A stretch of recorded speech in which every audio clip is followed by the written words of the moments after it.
오늘 우리가 이렇게 예수님의 부활을 기뻐하고 예배하고 있습니다만, 여러분, 왜 우리가 이 부활을 기뻐하고 감사할까요? 물론 예수님이 죽으셨다가 다시 사셨기 때문입니다.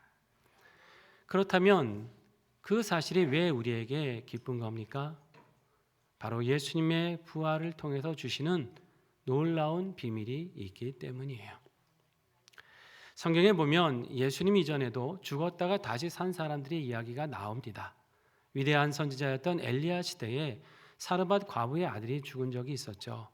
그때 엘리야가 하나님께 간절히 기도할 때 하나님은 그 아이를 살려주셨어요.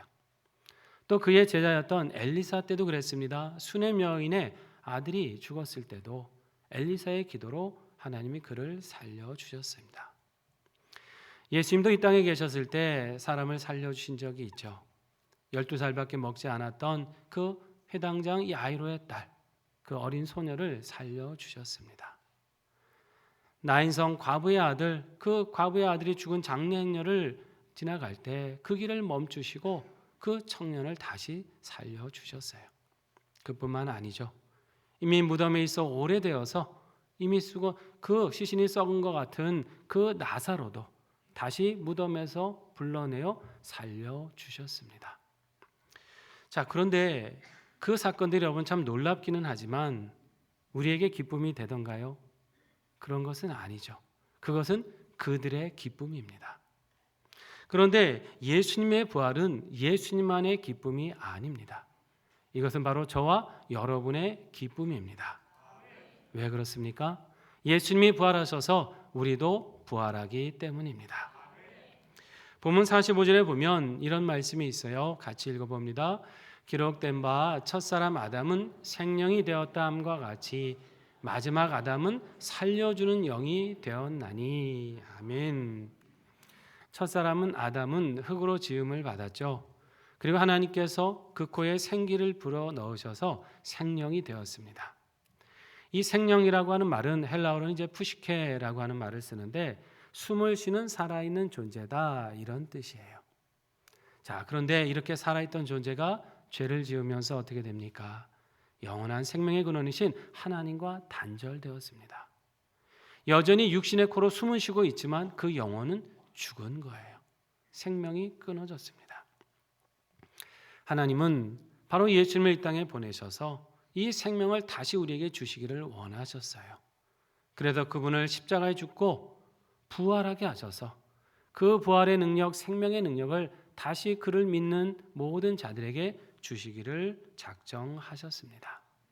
바로 우리 예수님께서 부활하셔서 살려주는 영이 되신 거예요. 죽어있는 자들을 살려주시는 영, 새로운 생명을 불어주시는 분이 되셨습니다.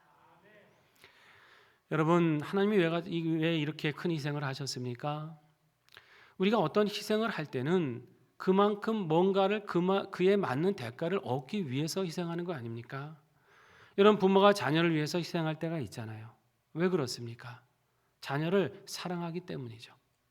자녀를 너무나 사랑하니까 내 육신이 닳고 없어진다 할지라도 이 자녀만큼은 살려야겠다는 그 마음 때문에 희생을 하는 거잖아요. 여러분, 그것이 부모에게 더 큰 기쁨이라고 여기고 기꺼이 자신을 내어주는 겁니다. 이게 바로 하나님의 마음이셨다는 거예요. 하나님은 우리와 같은 죄인을 살리시는 일을 더 큰 기쁨으로 여기셨습니다. 그래서 그 기쁨을 위해 사랑하는 독생자까지 아낌없이 십자가에 내어주시고 희생하셨어요.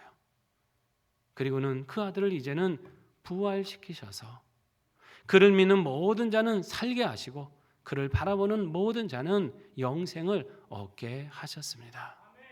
여러분, 이와 같은 사실이 우리에게 일어났음을 분명히 믿으십니까? 여러분, 이 생명을 이제 누리시기 바랍니다. 하나님 주신 이 기쁨을 우리는 누리며 살아야 되는 것이에요. 세상에 우리가 모든 걸 다 잃어버린다 할지라도 이 주신 영생만큼은 결코 빼앗기거나 잃어버리지 않는 것입니다. 주님의 이 부활이 나의 부활이요 내게 주신 생명의 사건인 것을 믿고 담대한 신앙으로 승리하며 살아가시기를 바랍니다. 그러면 우리가 이렇게 예수님의 부활을 믿고 그 생명으로 살아갈 때 마지막에 우리의 삶은 어떻게 되는 걸까요? 오늘 본문 49절에서 잘 말씀하고 계십니다. 같이 읽어봅니다. 우리가 흙에 속한 자의 형상을 입은 것 같이 또한 하늘에 속한 이의 형상을 입으리라. 아멘. 우리가 어떤 형상을 입는다고 그러세요? 하늘에 속한 자의 형상을 입는다. 우리가 이 땅에 올 때는 이 아담의 후손이기 때문에 똑같이 흙으로 된 존재로 이 땅에 오는 거 아닙니까? 이런 흙이라고 하는 존재이기 때문에요. 근원이 이게 영원하지가 않습니다. 약해요. 잘 부서집니다. 그래서 우리 인생은 여러 가지 한계를 견디고 그 무게를 견디고 살아가야 되는 거죠. 힘겹게 살아가고 세월의 무게를 견디지 못해서 점차 어떻게 됩니까? 이 몸은 이제 낡아지고 병들고 언젠가는 죽게 되는 거죠. 흙으로 돌아가야 됩니다. 한없이 약한 존재, 유한한 존재예요. 여러분, 이 몸을 가지고 영원한 하늘나라에서 살아갈 수 있을까요? 그렇지 않은 거죠. 하나님은 우리에게 하늘나라를 살아갈 수 있는 새로운 몸을 주시기로 작정하신 것입니다. 그게 바로 부활의 육신이에요. 이 부활의 몸은 하늘에 속해 있기 때문에 이 땅의 것과는 차원이 다릅니다. 땅의 몸은 유한하지만 부활의 몸은 영생하는 몸이에요. 땅의 몸은 약하고 병들고 죽게 되지만 부활의 몸은 결코 낡아지지 아니하고 쇠하지 아니하고 죽지 아니하는 사망 권세를 이긴 몸입니다. 여러분, 이 찬란한 삶이 지금 우리에게 약속되어 있는데 여러분, 이걸 어떻게 우리가 확신할 수 있습니까? 아니, 우리가 연약한 육신을 입고 살아가는데 어떻게 그렇게 찬란한 영광을 우리에게 예비하시는 겁니까? 우리가 이것을 확신할 수 있어야 되지 않겠어요?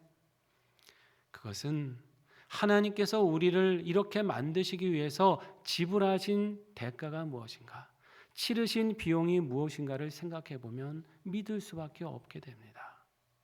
여러분, 하나님이 우리를 이 신령한 하늘의 존재가 되게 하시기 위해서 누구를 희생시키신 겁니까? 독생자 예수 그리스도를 희생시키셨어요. 이 말은 무엇입니까? 우리를 예수님과 맞바꿀 만한 그만한 귀한 존재로 우리를 여기셨다는 것입니다. 여러분, 등가 교환의 법칙이라는 게 있잖아요. 같은 값을 주고 바꾼다는 거예요. 어떤 걸 얻으려면 그만한 가치가 있는 것을 내가 내줘야 돼요. 내가 희생을 해야 됩니다. 그래야 바꿀 수 있는 거 아닙니까? 손해보면서 바꿔주는 경우는 없죠. 상응하는 대가가 있을 때, 치러질 때만이 교환이 이루어집니다.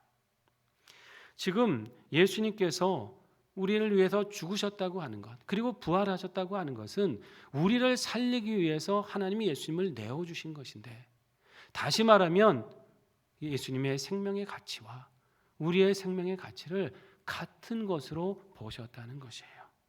그래서 예수님을 대신 죽게 하시고 우리를 살려내셨습니다. 그게 하나님의 더 큰 기쁨으로 여기시고 기꺼이 주님을 희생시켜 주신 겁니다. 그리고는 이제 그분을 부활시키셔서 그분을 믿고 바라는 모든 자들을 함께 이 부활에 참여하게 하셨습니다. 여러분, 이 사실을 분명히 믿으십니까? 성경의 증거를 보십시오. 반드시 사실이요, 믿을 수 있는 확실한 증거입니다. 첫사람 아담의 죄 때문에 모든 인류가 멸망했던 것처럼 이제 마지막 아담 예수 그리스도의 순종으로 인해서 모든 사람이 살게 된 것입니다. 한 사람의 죄가 우리 모두를 멸망에 빠뜨렸다고 한다면 이제 한 사람의 순종과 이분의 부활하심을 통해서 모든 사람이 생명 얻게 된 것입니다. 여러분, 이제 이 몸은요, 죄와 사망의 권세를 이긴 몸이요, 모든 세상의 근심과 시험을 능히 이기는 하늘의 몸이요, 영광스러운 몸이 된 것입니다. 아담으로부터 받은 몸이 연약하고 늘 부서지는 그런 약한 것이었다면 이제 부활의 주님으로부터 이 몸은 영원히 쇠하지 않고 낡아지지 않고 모든 시험과 죄를 이기는 영생의 몸인 것입니다. 오늘 우리는 이 부활의 주님으로 인해서 우리도 이렇게 부활할 것을 약속받았습니다. 그렇다면 여러분, 이 약속을 우리가 믿는 사람은 어떻게 살아야 합니까? 지금 이 자리에서, 내 삶의 자리에서 이 부활을 누리는 사람으로 살아야 될 줄로 믿습니다. 여러분, 이 삶의 이 부활의 삶을, 우리에게 곧 일어날 이 사건을 지금 내게 주신 사건으로 믿고 누리시기를 바랍니다. 살아가다 보면 우리 육신이 여전히 연약하기 때문에 아플 때가 있죠. 약해지고 낡아질 때가 있습니다. 근데 여러분, 우리 이 연약한 육신은 지금 그 부활의 영광을 위해서 지금 하루하루 주님 곁에 가까이 가고 있는 것입니다. 육신의 한계가 느껴지고 내 연약함 때문에 낙심이 될 때 여러분, 거기에 머물지 마시고 내 몸을 새롭게 하시고 영광스럽게 하실 부활의 주님을 바라보시기 바랍니다.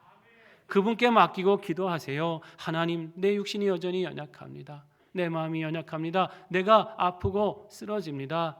주님, 부활의 몸을 주실 주님께서 나를 고쳐주시고 회복시켜주시고 새 힘을 주시옵소서.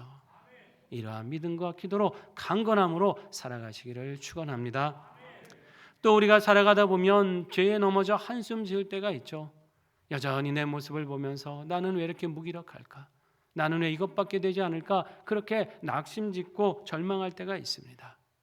그러나 우리 주님께서는 이 부활의 사건을 통해서 우리에게 이 낙심을 이기고 죄를 이기고 시험을 이길 수 있는 그 능력의 힘을 우리에게 베풀어 주셨습니다. 이제는 그러한 시험이 다가올 때마다 담대히 선포하십시오. 하나님, 부활의 주님의 능력이 내게 임하길 원합니다. 내가 그 능력으로 이 죄악을 이기길 원합니다. 의에 머물길 원합니다. 내가 그 주신 능력으로 내게 다가오는 이 모든 절망을 이기고 소망으로 승리하기 원합니다. 부활의 주님께 맡기고 기도할 때 우리 하나님은 우리의 마음을 고쳐주시고 모든 시험을 이기고 승리하게 하실 것입니다. 이 귀한 부활의 아침, 주님 주신 이 생명을 힘입어서 삶의 모든 근심과 시험을 이기시고 늘 새로운 소망으로 승리해 가시는 상인의 성도들 되시기를 주의 이름으로 축원합니다. 함께 기도하겠습니다. 우리 하나님 앞에 이 시간 결단하며 또 소망을 품으며 함께 기도합니다. 하나님, 예수님을 통해 주신 이 부활의 생명을 기쁨으로 누리게 하시고 영원한 삶을 소망하면서 우리를 근심케 하는 모든 시험을 이기는 능력의 삶을 살게 하여 주시옵소서. 우리 반주에 맞추어서 이러한 삶을 소망하고 결단하며 기도하겠습니다. 아버지 하나님, 도와주시게 주시옵소서. 이 부활의 아침, 이 귀한 능력과 은혜가 우리 삶에 풍성히 임하게 하여 주시옵소서. 하나님께서 함께 해주심으로 삶의 근심과 절망을 이기게 하여 주시고 육신의 연약함과 아픔도 이길 수 있게 도와주시옵소서. 우리 하나님은 우리 모든 것을 용서하고 앓게 하셨습니다. 이 능력 사건을 기억하여서 우리가 연약할 때마다, 우리가 아플 때마다 하나님을 바라고 하나님께 기도하고 하나님이 이루시는 역사를 사모하고 응답받게 하셔서 강건함을 주시고 평안을 주시고 회복함을 주시옵소서. 하나님, 우리가 또 낙심할 때, 죄에 무너지고 한숨 질 때, 우울할 때마다 하나님 다시 한번 소망을 불어넣어 주시고 일으켜 주시고 우리 손 굳게 붙잡고 죄를 이기는 의로운 자가 되게 하시고 절망을 이기는 소망의 삶을 살아갈 수 있도록 인도하여 주시옵소서.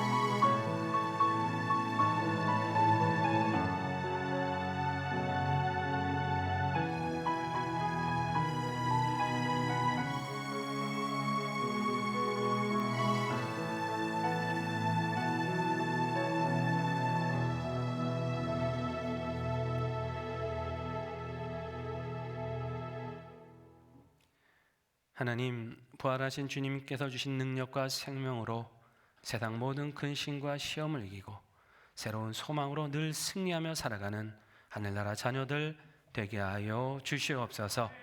예수님의 이름으로 기도드립니다. 아멘.